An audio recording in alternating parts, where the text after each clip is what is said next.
All right, what's going on, everyone? So today we're going to take a look at some recent statements put out by the top military commander in Ukraine, General Syrskyi, where he talks to Ukraine's short and long-term priorities, why the lack of Western military assistance may have contributed to the fall of Avdiivka, and why Ukraine must continue to fight. We're also going to, after that, take a look at a U.S. intelligence assessment laying out sort of their view of the strategic nature of this fight and where it currently sits today. So starting with this Syrskyi interview, and I'm going to bounce around a little bit. I feel like there were certain aspects worth highlighting more than others and some that I wanted to pull to the front of this conversation. He said, "Our goal is to prevent the loss of our territory, exhaust the enemy as much as possible, inflict the greatest losses on him, and form and prepare reserves for offensive operations." Now, it's probably not far off to read that in order of importance. Prevent the loss of our territory, exhaust Russia, inflict losses on Russia, form and prepare reserves for offensive operations. Now, you might hear that and say, yeah, of course, that sounds like what any military would say in this circumstance. Not necessarily. This actually provides pretty good insight as to what Ukraine is planning in the coming months. So with the prevention of loss of their territories being, in this case, likely the number one priority, that means the focus for the very near term here, weeks, months, potentially even years, we'll see. The focus is going to be on, as we've seen, Ukraine building out defenses in certain areas, adding dragon's teeth, adding bunkers, adding trench lines, focusing on making sure that Russia doesn't take any more territory. Or, in this case, again, using Syrskyi's words, if they are to take territory, to exhaust the enemy as much as possible and inflict the greatest losses on him. So for every inch, every meter that Russia takes from here on forward, first off, Ukraine wants to stop that from happening, but if it's going to happen, it's going to cost Russia in terms of men, equipment, and supplies. And then the last part here that he brings up is to form and prepare reserves for offensive operations. This is a very different mindset, a very different set of priorities than we would have heard about a year ago, where there was a lot of talk of offensive operations and retaking territory that Russia has occupied. That is brought up here as kind of the fourth priority, and it doesn't even talk about an offensive operation. It's simply preparing the forces for that sometime down the road. Again, I think this gives you a pretty good idea of what to expect from Ukraine in the coming weeks, months, potentially even years. He says, "Our gunners use high-precision ammunition to destroy enemy concentration areas even tens of kilometers behind the front lines. Every day, the enemy not only suffers significant losses in manpower and equipment, including artillery systems, but he can never feel safe anywhere, including in the temporarily occupied territories of Ukraine. This is an important psychological factor. They will not have peace on our land, never, and every occupier should be aware of this." So I think he's probably talking about HIMARS in this case, talking about high-precision ammunition, striking, maybe even Storm Shadows, Scout missiles, things like that. Striking targets tens of kilometers behind the front lines. And what comes to mind when he mentions this, especially around the aspect that this is a psychological factor at play, that nowhere on occupied Ukrainian territory will Russian soldiers be safe, is not just the striking of ammunition depots or rail lines or anything like that, but what this makes me think of are the barracks that have been hit, 35 kilometers behind the front lines, or the headquarters elements, or the training units. You see them when they go out to fight. And there's been a handful of instances recently where Russian forces have gone out to fight and they've formed up in formation out in the open, and one or two, HIMARS rockets come in and destroy that entire formation, kill nearly everybody. It's that psychological factor of making sure that, hey, even when you're not at the front, if you're on Ukrainian territory, you are a target, you can be killed. I thought that was an interesting note that he brought up here. The reporter asked about Ukrainian mobilization, where a few months ago, the number 500,000 was leaked, saying that that's how many Ukraine needs to pull into the force in order to stay in the fight. Syrskyi responded to this, saying, "Following the revision of our internal resources and clarification of the combat composition of the armed forces, this figure was significantly reduced. It's necessary to take into account the fact that people are not robots. They're exhausted physically and psychologically, especially in combat conditions." So this has been a hot topic, not just in Ukraine, but a lot of people outside of Ukraine watching this war play out, the rotation of combat personnel from the front. It has to happen. There's too many examples throughout history where that didn't happen, and the military was just ground down, and the quality of the force just slowly deteriorated over time. And that's going to happen in any war, as the experienced personnel, those that have been at the front for weeks, months, maybe even years, they understand how to survive in a combat zone, and then they're killed. And that experience, is essentially lost. That's going to happen. But the psychological impact of being at the front, engaged in kill or be killed type operations day in and day out, just breaks a person over time. And the inability, if you cannot rotate fresh troops in and out of that environment in an effective manner, the quality of the force is just going to significantly degrade over time. That's been a major issue for Ukraine at this point, because they haven't had, they're being attacked in multiple directions. They haven't necessarily had the ability to just pull entire brigades off the front and give them 2, 3, 4 months of rest and refit time, retraining, and then going back into the fight. They've needed them most of the time. So that is a major component of what Ukraine is looking into here in the coming months. Talking specifically about Avdiivka, Syrskyi says, we withdrew our forces from Avdiivka because the enemy had a significant advantage in terms of forces and assets of assault units. Nonstop bombardment by guided aerial bombs broke the integrity of our defense, which allowed the enemy to gradually advance. The insufficient amount of ammunition for artillery also played a negative role. More on that here in a second. He says this prevented us from conducting an effective counter-battery fight in such conditions. To avoid an encirclement and save people's lives, the decision was made to leave Avdiivka. Now, I wanted to include this because they talk about how the lack of ammunition contributed to the fall of Avdiivka, and they're going to hit that. He's going to hit that again here in a second. Now, I don't think anything he brought up there is necessarily new. The use of glide bombs kind of breaking the lines to allow the Russian assault units to slowly but surely push forward, and eventually Ukraine decided it wasn't worth having their troops encircled and they were going to be cut off, so they pulled out of the city. Nothing there is necessarily groundbreaking news, but I did want to highlight the aspect of Western military aid on that fight specifically. He says, we are very grateful to our Western allies, NATO and the European Union and other partners for their support. We would be even more grateful if this assistance came faster and in sufficient quantity. It's worth admitting that we could not achieve greater success during the Kharkiv offensive because we did not have enough resources. The lack of resources and the necessary amount of ammunition allowed the Russians to dig deep in the south, in the Zaporozhye region, and the assault on these positions without effective air support cost us personnel and equipment losses. The last case is Avdiivka. We would definitely keep these positions if there was a sufficient number of, first and foremost, air defense systems and artillery shells. So the Avdiivka argument here is interesting. When right after it fell, I did see some arguments online, and I pushed back with some folks saying it was exclusively due to the lack of Western military aid, especially artillery rounds. And Avdiivka has been relatively encircled now for over a year. If you look at how Avdiivka looked on a map from the very early days of this full-scale invasion, because the fighting has been going on there since 2014, it's pretty crazy that Avdiivka held on as long as it did at baseline. So I had a hard time saying, well, it's just due to artillery, ammunition, and nothing else. And I think Syrskyi kind of walks the line here, saying there's a lot of factors at play there, but he really dials in on air defense systems and artillery, as it would have been able to hold the line there. Now, I don't know that the holding of Avdiivka is the make or break point in this entire war. It's a recent example that he's pointing to. There is one aspect I wanted to call out here, though, in talking about all the different things that would have, Western aid, that would have helped Ukraine to hold the line in this specific area. He says without effective air support, it cost personnel and equipment losses. And this is specifically talking about the offensive over the summer. I don't think that was ever in the cards. The Western air support, now that is not Western jets with American pilots, NATO pilots flying over the front. That's not what he's talking about. But Western platforms being provided to Ukraine along with the training, the resources, and the weapons to use those. I don't think that was in the cards.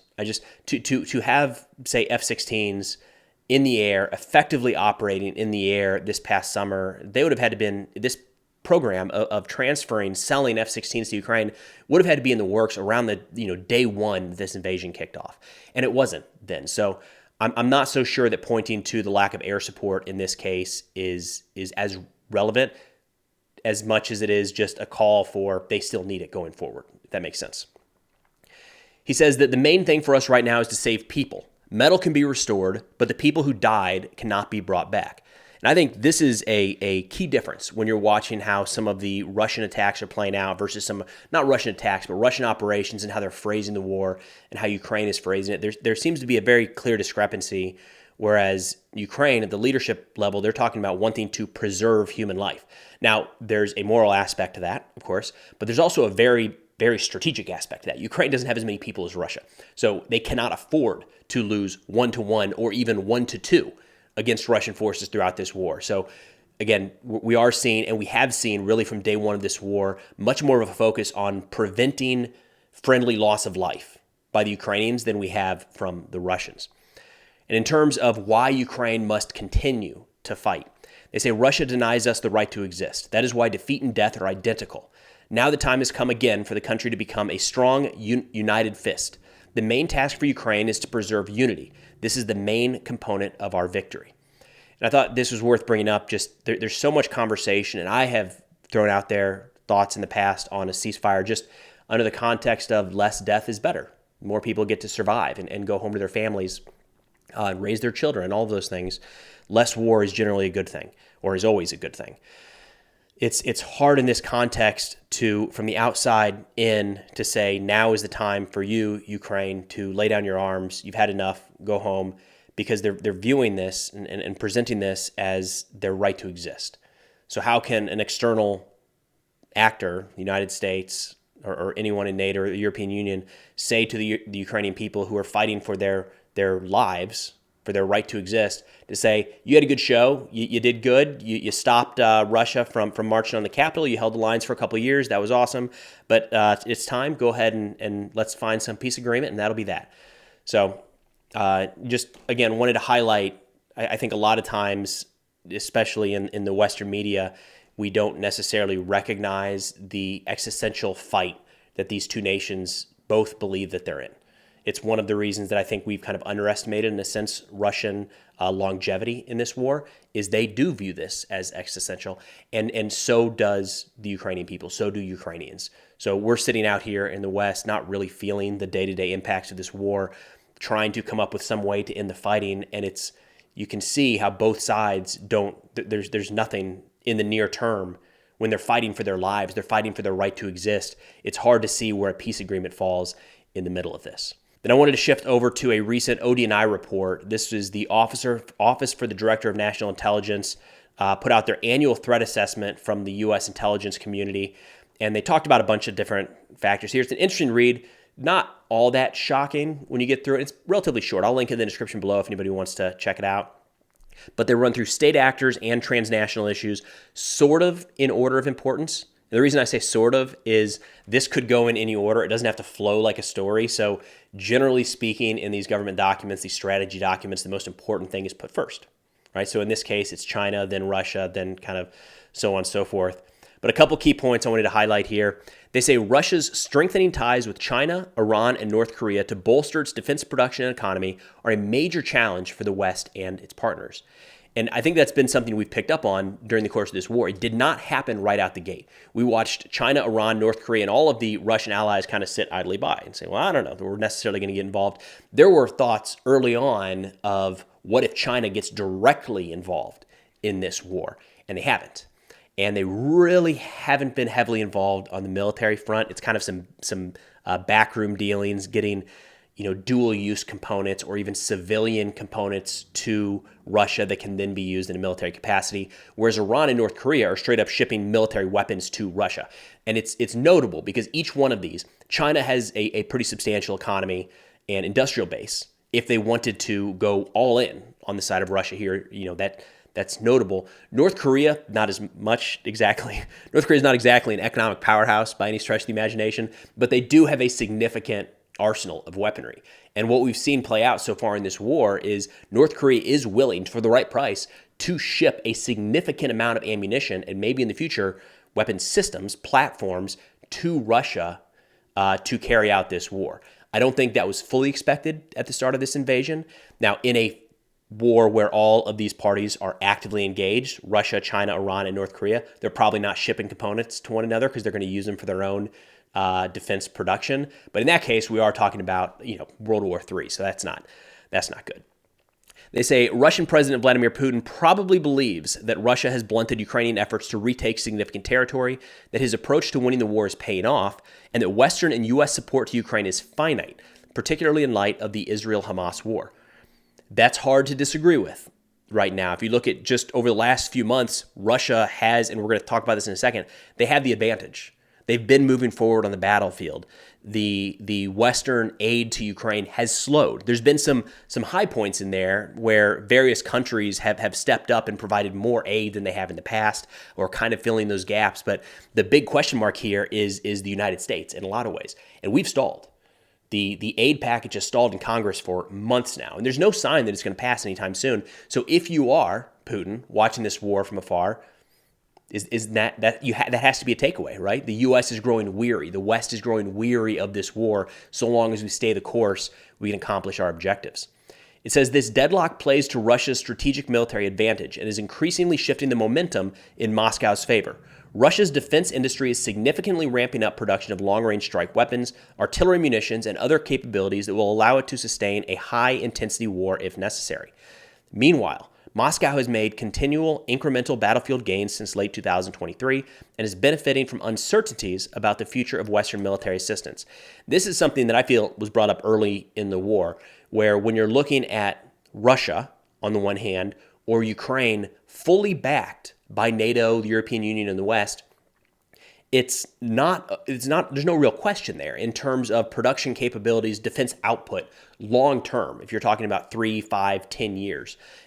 As it sits right now, that is a fight that the West is able to take on. Just the industrial production of those countries combined is going to outpace Russia very, very quickly. But Russia has gone full bore in this military production, ramping up their defense capabilities, and the West has not. The United States, NATO, European Union, they haven't. They've been late to the party. So in turn, what we've seen in recent months, or even over the course of the last year, is Russia has made significant advances in providing just pure quantity to the battlefield that has been unmatched by Ukraine's allies. So, how long can Ukraine stay in this fight? And how will the United States, Germany, EU, NATO, the United Kingdom, will they all ramp up their production to outpace Russia like they can? It doesn't look like that right now, but of course we'll see what the coming months and years bring. They say Moscow's military forces will face a multi-year recovery after suffering extensive equipment and personnel losses during the Ukraine conflict. This is something that I think is glossed over a lot when you look at some, I'll say, Russian-leaning accounts online. They tend to just ignore this aspect entirely and talk about how strong the Russian military is becoming, but that the Russian military, it's hard to look at the Russian military today and say that they are stronger than they were before they kicked off this invasion. They've lost a lot of people. Even if you take the lowest end estimate of Russian losses, that's a lot. A lot of loss for the Russian military, especially in terms of their leadership, their officers, the handful of senior non-commissioned officers they have. They've lost a lot of equipment, tanks, artillery pieces, aircraft, ships in the Black Sea, right? Russia is not the same military force that it was a couple years ago. It's different in a lot of ways. It's larger. It has a lot more combat experience, but I'm not so sure that I would look at the Russian military today and say that they're stronger than they've ever been, as I've seen some analysts throw out there. I would tend to agree more with this assessment, that it's going to be years before the Russian military, if they even have the appetite after a war like this, to say, you know what, now that this war is over, however it shakes out, now is the time to invest heavily in our military. Countries tend to not do that. After a war is when countries say, enough, finally, we did it. We don't have to put any more money into the defense sector. Let's not spend the excess amount to rebuild our force for the future war. They're trying to avoid the future war.